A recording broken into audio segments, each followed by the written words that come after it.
e atuação no Ministério do Desenvolvimento Regional, como diretor de recursos hídricos. Boa noite, Renato. Bom te ter aqui no momento onde o Rio Guaíba, água, foi falado todo dia, né? Nessa que foi a catástrofe, a maior catástrofe do Rio Grande do Sul. Só que o bacana, o que é? É a gente entender o recado que ela deixou, mas se a gente olhar um pouco para trás, a gente percebe que tu é um cara novo, né? Com 60 anos, não viveu a de 41, mas a de 41 existiu e ela deixou um recado. Então, hoje a gente vai saber o que a gente deveria ter aprendido em 41 e talvez não tenha aproveitado e o que com essa a gente pode aproveitar para o futuro. Tem algumas imagens que a gente vai comentar ao longo do programa, mas boa noite, seja bem-vindo. Como que foi 41, Renato? Márcio, é uma satisfação estarmos conversando aqui sobre esse tema tão importante que traumatizou tanto e continua traumatizando, porque é um evento que não terminou. Eu acho essa sensação de que continua acontecendo e com previsão de continuar acontecendo. Então, eu vejo, inclusive, né, na região que eu venho, que é Itapuã, aqui no sul, né, de Porto Alegre, aqui no município de Viamão, a nossa família morava já desde o nosso bisavô em Itapuã. E é de onde eu saí para a luta ambiental foi de Itapuã, para ver o que estavam fazendo com o Rio Guaíba aqui para cima, que colocava em risco aquele paraíso que era e é Itapuã. E por isso comecei a estudar, na época eu fiz direito aqui na PUC, fui para a área do direito ambiental e daí fui procurando conhecer os ecologistas e tudo o que acontecia aqui na cidade de Porto Alegre, como o Lutzenberger. Algumas imagens da época. Isso aí, Itapuã. E ali um detalhe, né? Essa é uma foto feita da igreja, da torre da igreja em 41, lembrando que a igreja está mais ou menos 2 quadras da beira do rio, tem um riacho aqui à direita, né? E essa foi a enchente que deixou, né, um legado na época, mas muito poucos registros. Agora há pouco, recente, saiu um vídeo, né, que foi resgatado pelas pessoas que recuperam filmes mostrando mais ajuda humanitária na época, o pessoal pagando em dinheiro no centro de Porto Alegre os auxílios, o centro de Porto Alegre todo filmado com um helicóptero na época. Mas em específico, Renato, isso te motivou então a ir atrás de estudar águas, né? Tanto doces quanto salgadas, e ao longo da tua vida toda foi isso. Aí olha o que o pessoal andava na época, né? Essa casa ao fundo era do nosso avô. Então, o que acontece? A enchente de 41 chegou lá em Itapuã mais ou menos no mesmo ponto que chegou agora de 24. E essas fotos são históricas, né? Assim como essas em Porto Alegre, lá em Itapuã, o nosso tio era o único que tinha uma máquina fotográfica na época, Exato. Em 1941, e registrou essa enchente. Essas imagens agora são de Porto Alegre, registradas por um pedido do presidente na época, Getúlio Vargas, para saber o que estava acontecendo aqui em imagens, e essas imagens são inéditas, né? Estão aparecendo ali o prédio da Associação Comercial de Porto Alegre, né? E olha o que foi na época, e se a gente tivesse na escola visto isso, talvez a gente tivesse preparado mais. E o fato é ali o pessoal pagando em dinheiro na rua os auxílios, o mercado público, e a ajuda humanitária já acontecia naquela época, as cenas clássicas, né? Os barcos no meio da cidade, e olha só que bacana o que foi na época, né? Os carros antigos, mas de lá para cá, Renato, tu te envolveu com vários projetos, inclusive, se você conseguiu já tomar banho na Praia do Lamy, né, muito se deve a esse trabalho que foi feito ao longo de vários governos diferentes. E o sonho, muitas vezes, do porto-alegrense é poder, que nem no Rio de Janeiro, descer para a Praia de Ipanema, e aqui, você que não é do Rio Grande do Sul, está nos assistindo pelo YouTube ou em qualquer lugar do mundo, temos uma praia chamada Ipanema, onde as pessoas não entram, não passam domingo pegando sol e não fazem, né, não usufruem do Rio Guaíba lá. Itapuã ainda dá, é balneável, Lamy também, mas que tipo de projetos ajudou, Renato, até hoje a melhorar a vida do rio? Quando a gente está falando em água, a gente tem que discutir o tema da qualidade e da quantidade, né? Historicamente, vem se discutindo muito a questão da qualidade do Guaíba. Mas a enchente de 41, ela trouxe para Porto Alegre, para as administrações públicas, uma grande preocupação. E aconteceram os investimentos vultuosos em Porto Alegre de proteção de cheias, né? Todo o sistema de diques, o próprio Muro da Mauá, as casas de bombas. Então, Porto Alegre, a conclusão, que levou quase 20 anos para deslocar o Arroio Dilúvio, né? Que antes passava pela Cidade Baixa e alagava, e era por isso, ali mais ou menos no João Alfredo, por ali que vinha, e na Ponte de Pedra que desaguava o dilúvio. Então foi relocado, tirando do centro de Porto Alegre o dilúvio. Então foram investimentos muito grandes, então foi um trauma muito grande e houve investimentos grandes, que se espera que a de 24 agora também promova um conjunto de ações complementares ao grande sistema de proteção de cheias que já temos. O que aconteceu também naquele momento, eu vejo, foi uma grande comoção pública e, efetivamente, alguns impactos que agora está se tendo, na época, nós não tínhamos a quantidade de população que hoje nós temos em áreas de risco. E aí entra a discussão das APPs.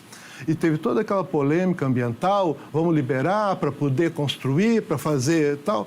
Gente, a APP, a área de proteção ambiental na beira do rio, ela é uma área de risco. Então, talvez a parte ambientalista tenha que deixar mais claro, é área de risco, gente. Não ocupe, porque essa área pode inundar. Num ciclo de tempos, os rios alagam, os rios transbordam. E esse é um processo natural. O que está acontecendo agora com os efeitos da mudança climática é que, por exemplo, para chegar ao processo da enchente de 41, foi mais ou menos 30 dias de chuva. E agora foi em torno de 7 dias de chuva. E causou uma inundação semelhante. Então, o que acontece com os eventos extremos causados pelo aquecimento global é exatamente que nós estamos... para que o planeta chegasse nesse clima que nós conhecemos, né, foi todo um processo de aquecimento, de resfriamento, tal, até que chegou a esse clima que se conhece. Daí o ser humano começa a pegar o petróleo, que eram árvores lá decompostas, matéria orgânica que estava lá embaixo, e começa a queimar. Carvão, petróleo. Então, aqueles gases começam a queimar e vão até uma altura que vai formando tipo uma camada de vidro em torno do planeta.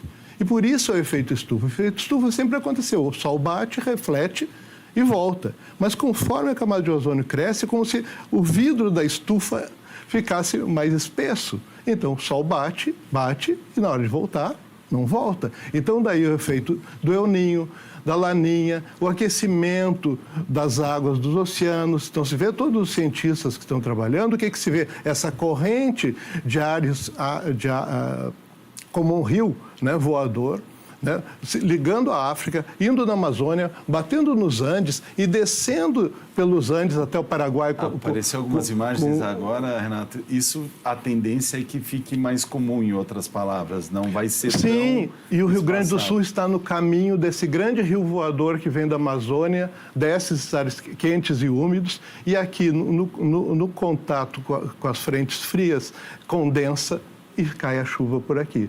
Qualquer pessoa que tem no celular um aplicativo ali do tempo e do clima-tempo pode verificar, quando clicar ali, entra em radar, abra aquela imagem e você vai ver o que acontece, que é um grande ciclo. Não é uma coisa do Rio Grande do Sul, é um grande ciclo que nós estamos.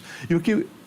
Com essa situação desse aquecimento que nós temos no centro do país, esse bloqueio, forma esse rio em cima do Rio Grande do Sul. Então, o que acontece? Tem um fenômeno global, por isso um princípio do movimento ecológico é pensar globalmente e agir localmente. Então, se esse é um fenômeno global, nós temos que aumentar a nossa resiliência e a nossa adaptação. Então, como é que se faz isso? Temos que ter medidas preventivas. Boa. Nós temos que ter sistema de informações mais qualificados para informar a população. Graças a Deus que temos o IPH, o Instituto de Pesquisas Hidráulicas da URGS, é quem vem nos salvando nessa enchente no sentido de informações. Para que a gente saiba no modelo matemático, está chovendo na bacia do Taquari, do Caí, do Gravataí, dos Sinos, do Jacuí, que são os grandes 4 rios que desaguam no Lago Guaíba.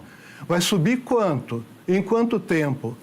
E em que altura? Ah, vai chegar. Mas vai chegar quanto? Aqui na minha casa vai chegar a 30 centímetros, vai chegar a 1 metro. É aí que a população precisa ser alertada. Porque a pessoa não está em casa esperando a enchente. Todo mundo precisa trabalhar. Então o pessoal das ilhas sai de manhã, vem para o centro de Porto Alegre trabalhar e está aqui. Ficou um filho numa creche lá, ficou tal coisa. Como é que resolve? A pessoa até pegar um ônibus daqui do centro, desesperado, para chegar lá na ilha, a casa já inundou. Então o que eu vejo... Márcio, eu coordenei o Proguaíba aqui, fui secretário executivo. Inclusive, falar isso, foi premiado pela Unesco, né, como um projeto exitoso e inovador. Isso foi há 20 anos atrás. Depois passei esses outros anos coordenando, né, vários projetos no Ministério do Meio Ambiente em Brasília. Então, mas eu tenho um vínculo muito forte aqui, nós temos casa aqui, continuamos com esse vínculo. Então, a nossa fala aqui é no sentido de contribuir para que se resgate programas, como o Proguaíba. O Proguaíba, inclusive, temos imagens. Vou pedir para a equipe colocar, que foi um filme, inclusive, pelo o Jorge Furtado. Sim, na época. É um projeto histórico, né? Você que tem a nossa idade viu isso na TV, né? Que interessante. Enquanto vai passando, Renato, a gente... E esse trabalho de 20 anos conseguiu ter vários resultados, né? Sim, as estações de rede de tratamento de esgoto Cachoeirinha, de Gravataí, de Ipanema, a instalação do Parque Estadual de Itapuã, do Delta do Jacuí, é um conjunto de sistemas de coleta de resíduos sólidos e um trabalho da Emater fantástico. Nós estamos vendo agora o pessoal da Emater dizendo da grande perda de solos férteis que se teve. Então as pessoas olham aquele rio marrom, todo mundo fica com nojo.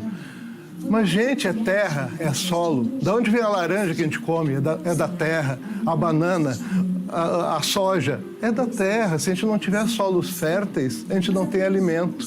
Então, às vezes, no urbano, a gente vai estabelecendo uma relação com o solo como se fosse algo que não fosse bom. Ah, sujou. Não. Aquilo lá é que nos dá vida, então nós precisamos ter solos férteis. E a Emater fez um trabalho muito interessante com os produtores rurais naquela época, porque nós temos que resgatar técnicas de conservação de água e solo, para proteger a água, proteger o solo.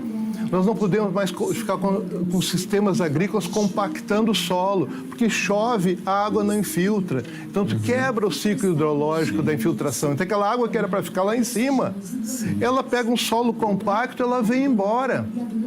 Assim como no meio urbano, por isso que falam nas cidades esponjas. Nós temos que cidades que absorvam água. Exatamente. Se tudo estiver impermeabilizado, a água cai e não tem para onde ir. Ela vai subir, vai alagar, vai afogar as pessoas. Junto com a E isso vem sendo falado pelo Lutzenberg, pela Magda Henning, pelo Caio Lustosa, pelo professor Levi Goy. Quer dizer, quantos que nos antecederam na visão ambiental aqui no Rio Grande do Sul e formaram escolas. Nós temos profissionais qualificadíssimos aqui no Estado que podem seguir dando essas orientações. A Emater tem técnicos qualificados. Por isso que eu vejo, o Rio Guaíba e todas essas bacias são de domínio estadual por conta da Constituição.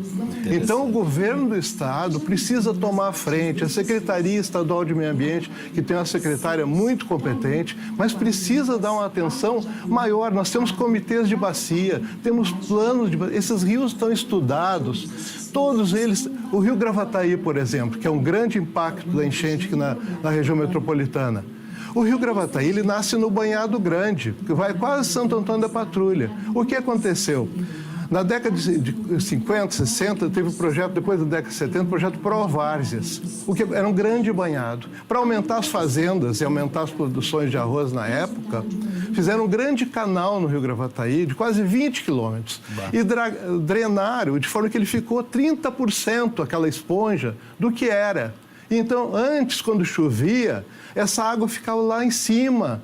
E daí, na barragem da Anastácia, vinha era fechadinho, formava uma lagoa, e ele regulava a vazão do rio e tínhamos poucas enchentes aqui para baixo, porque a água ficava lá em cima. Agora, o que acontece? A esponja reduziu a 30%, chove lá em cima, não tem como segurar água, desce, é enchente toda Canoas, toda a região metropolitana, a Fiergues embaixo d'água, porque a água que está em cima do Gravataí, lá nas nascentes, foi transportada para baixo. Então, no Proguaíba, já para o módulo 2, a gente já discutia a recomposição do Banhado Grande.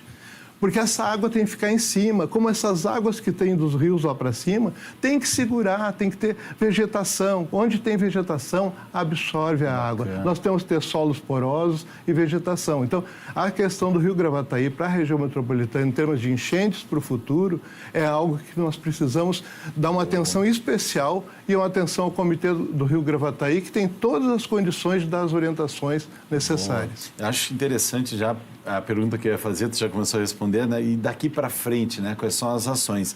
Mas lembrando também, Renato, que pode ser um programa novo sobre dessalinização, que é um trabalho também, assim como o aquífero Guarani, a água doce, a enchente está trazendo isso à tona e as pessoas estão falando mais sobre isso. Esse teu outro viés, que é conseguir fazer a água do mar ser potável, como é que funciona isso em poucos minutos? Isso foi uma experiência muito rica, porque nós estamos nesses eventos climáticos extremos. Ou muita água, agora já estou anunciando que daqui a um tempo pode ter seca no Rio Grande do Sul. E isso acontece muito no Brasil também, no caso do Nordeste, né? E é uma coisa que a gente não sabe, que boa parte do Nordeste não só tem seca, mas quando o pessoal perfura um poço para tomar, para a comunidade rural tomar, ou mesmo a cidade, a água é salobre e salina, por conta da composição das rochas. Porque lá é como o cristalino aqui também, o nosso escudo cristalino. O poço já é perfurado na rocha.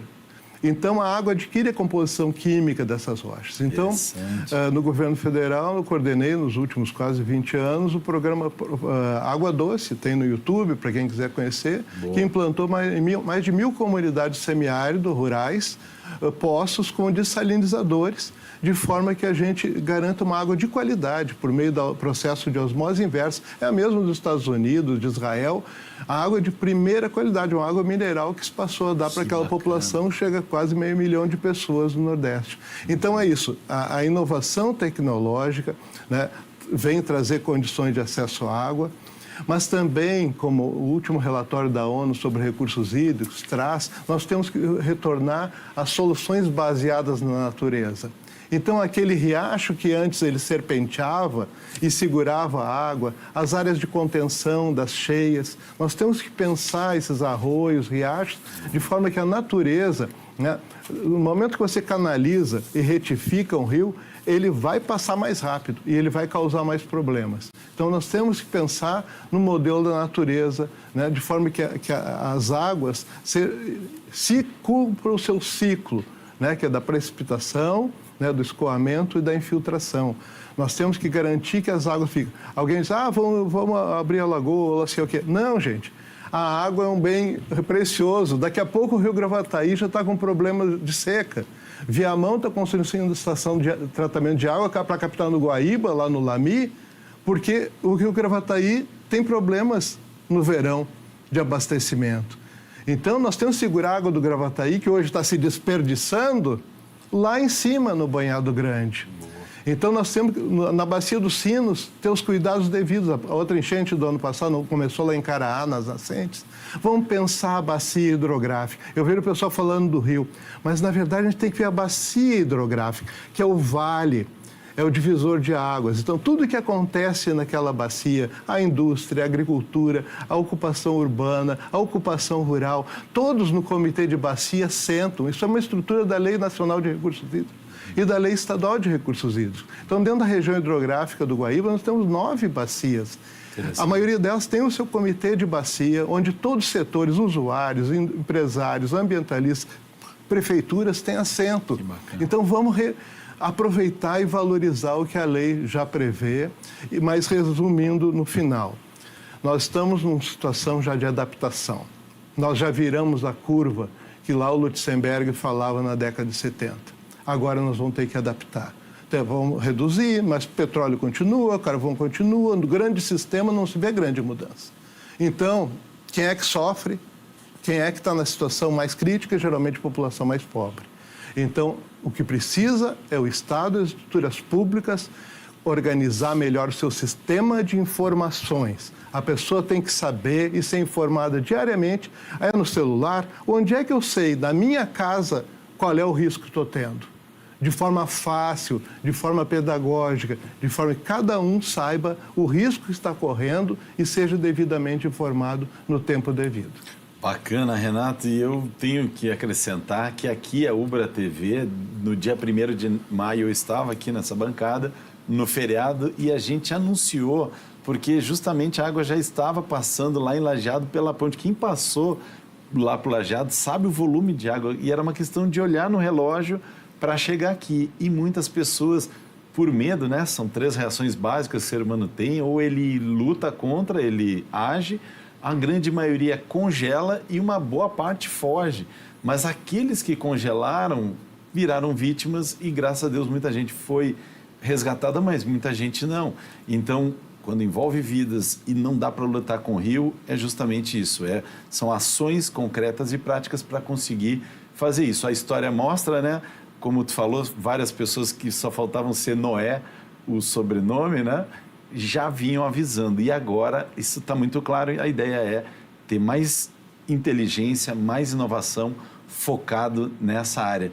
Renato, muito obrigado por ter vindo, né, fazer esse overview, né, esse aspecto histórico, inclusive, né, com experiência na pele. Tu é um cara que está ligado ao Guaíba e dizem que quem vem de Itapuã não sai mais de Itapuã, né? E eu sou conterrâneo, sei bem disso. Então, a gente lá viveu muito mais, o que para muitos é a primeira vez, né? Então, coisas que para a gente já parece comum, para muita gente está sendo a primeira vez, mas que seja suficiente para que não se repita, né, uma coisa tão grave e as pessoas estejam mais preparadas. E eu acredito que só contar uma história é uma coisa, mas quando tu viveu a história, ela tem outro tamanho, né? E ela potencializa para que a gente consiga ajudar muito mais pessoas a viver melhor sem áreas de risco, né?